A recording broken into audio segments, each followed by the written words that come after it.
Great. So, my name is Mohammad Moussa. My name is McInerney. And we are 2 out of the 4 members of Poetic Portraits of a Revolution, or PPR. In February of 2011, as 4 young artists, we were deeply inspired by the movements that were happening in Egypt and in Tunisia.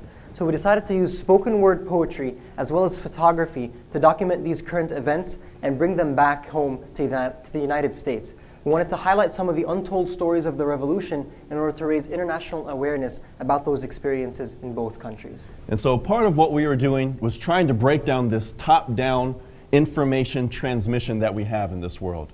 So often, we understand the world by flicking on our TVs and listening to these global corporate entities. And they tell us how to view people from across the world and across the street. And so what we want to do is to help break this down is by going and talking to the people themselves. So often all we get are the sound bites of the politicians and the activists. And there's a lot of room in between. And the reality is, if you want to understand something as complicated as a revolution, you need more than a sound bite. And so what we did is we went there and we talked to the people themselves. We tried to get a full spectrum of voices, young, old, men, women, those for the revolution, those against the revolution, and tried to break down these simplifications, these romanticized ideas that we have about revolution. And a big aspect of this project is to clarify that this story is not about us.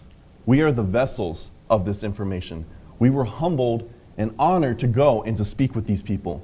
We went to North Africa because we wanted to learn from these movements, to see if there were ways that we could change our own communities, our own lives. So it's very important to always remember that we may be the artists involved, we may be the vessels of the story, but the people over there, they have agency, they have power, they are inspiring, they are making ways that are transforming their own communities, and something that we can all learn a lot from. And so today we're going to be performing 2 of the poems from the project that highlight some of the stories of the Egyptian and the Tunisian people themselves.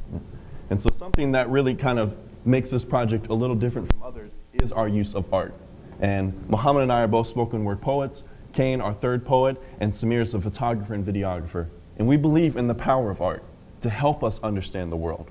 So often, all we rely on are facts and statistics and these narratives. And it's not to say that those are not important, but also that, especially when dealing with something like a revolution, you have to understand the emotions. You have to understand the passions. You have to understand the people.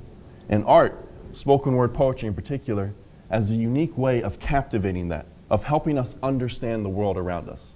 You know, spoken word poetry, slam poetry, there's lots of new names for this, but it's really as old as human tradition itself. You know, you can go all the way back to the West African tradition of the griots, the jeles. These were traveling oral poets. They were the bearers and transmitters of history and memory. And it's in that legacy that we use art to help understand the world around us.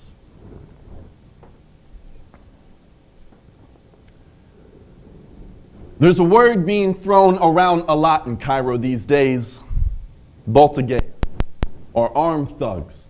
It's used by police to describe protesters, and by protesters to point out henchmen hired by the police. Everyone is boltagay to someone. It's a difficult word to define, kind of like revolution. So we've been tiptoeing a fault line, searching for fragments of meaning beneath the rubble of a nation's foundation, and we're beginning to find it in the most common of places. Like 33 stops on a subway map with the names of famous politicians, and one scratched off on every metro car where Mubarak's name used to be, like a lottery ticket, reminding a country that sometimes, when enough people play the odds, everyone wins.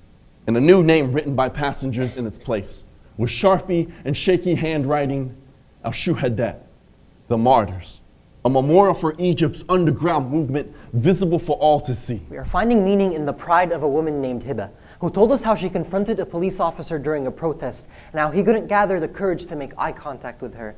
I guess it was too intimidating to look directly into her determination. We have found it in the tale of a protester named Muhammad, whose feet were force-fed sniper bullets as he crouched, drowning out stomach grumblings with freedom songs he recalls lunch on the front line. Where a man was passed a small loaf of bread and tore half of it for the person next to him who did the same, like shreds of a better tomorrow passing between palms that can't quite read the future.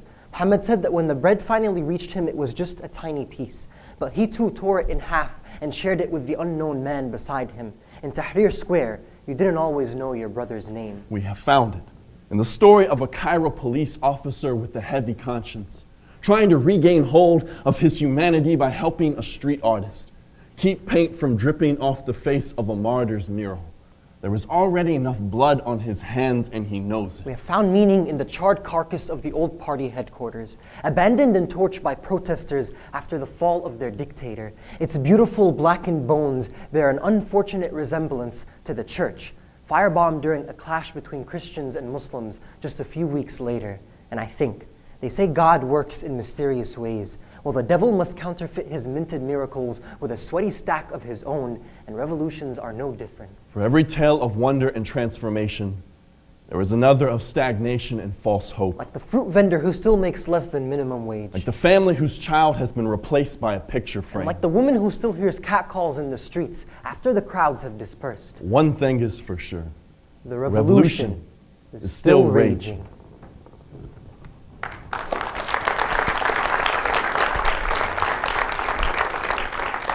Thank y'all. So that poem is kind of a snapshot into a lot of the people we talk to, and is attempting to try to show the complexity. You know, so often we either have this super romantic idea of revolution that 1 million people sprung up, toppled a dictator, and won. Or we have this very cynical view that it's all violence, that it's all, nothing's happening, nothing's really changing. And the reality is that it's both. You know, there are positives, there are negatives, but the truth is the revolution in Egypt, the revolution in Tunisia are still very much evolving. Yeah, so this next poem is actually a little bit more intimate. We had the opportunity to sit down with a couple of the families of martyrs that were killed during the revolution, and we were able to sit down and interview them and talk to them about their experiences. And so this next poem is about that. Ramadan started during our time in Tunisia. Ramadan is the lunar month when Muslims fast from sunrise to sunset. No food or water. Distancing yourself from the material world is meant to recharge you spiritually. But many have given up a lot more than food and water this year. Mohammad Moussa sits in his shop and tells us the story of his son. His voice quivers as he confesses with a smile struggling to form. There is no celebration as joyful as a martyr's funeral. A tear falls from the crack in his composure and crashes from his chin, the same way I imagine his son's body collapsed to the ground when they shot him in the back. His father's hand catches the runaway drop, cradles it in his palm, and balls the emotion back up. He reminds me of my father, and how I try to downplay the dangers I slip myself into because I don't want him to worry. I've never seen my father cry, even at his own father's funeral. But the reversal of fate is much harder to swallow. They say the worst nightmare is when a parent buries a child. But Mohammad Moussa has different words. Demands justice be served to the murderer who took his son, but somehow wears it with a smile that says, don't worry about me. My child's in a better place. I hope my father never has to say the same. That type of sacrifice is too much for some.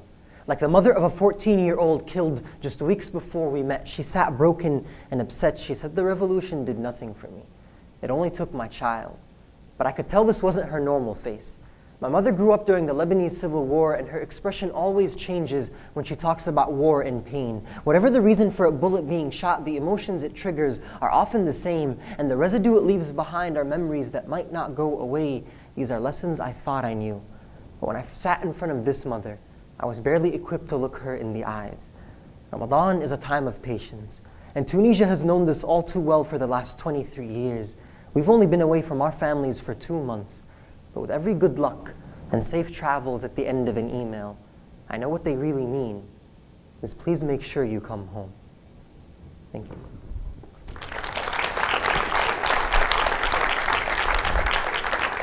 Thank y'all so much for having us. We hope that this was a spark that compels you to go and listen to the stories from the Tunisians and the Egyptians themselves. They are much better storytellers, and they're much more honored and privileged and capable of telling their own stories than having us be that vessel. But we hope that our project and that these ideas help us see this global community, see the inspirations that are going on around the world and how they are connected. If you're interested in seeing some of those videos, we have a website.